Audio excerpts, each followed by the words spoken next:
On the 31st of January, Britain leaves the EU, but that doesn't mean Brexit is done. In fact, you'll still be hearing quite a lot about it for the rest of the year. That's because the UK now enters a transition period that is scheduled to go on until the 31st of December.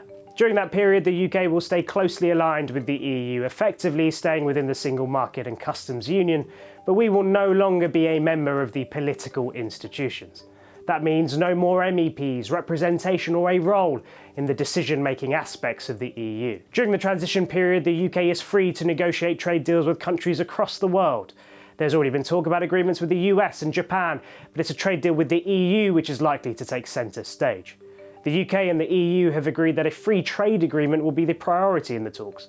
But if both sides want to get everything done by this December, when the transition period is scheduled to come to an end, there's a lot of work that needs to be done. March 1st is the date the EU has set to have its own negotiating position agreed. At that point, the European Commission will have legal authorisation to start negotiating with the UK. In June, there's due to be a summit where Britain and the 27 EU countries will discuss the progress of the trade talks.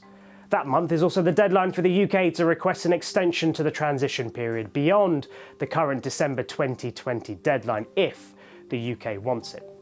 November 26 is the cut-off date the EU has provided for the trade deal to be agreed, so that MEPs in the European Parliament can give their final approval.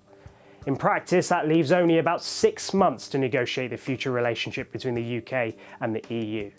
If the UK doesn't agree terms to a new trade deal with the EU and hasn't asked for an extension to the transition period, then on the 31st of December, Britain will revert back to World Trade Organization rules, which would be the same outcome as a no-deal Brexit.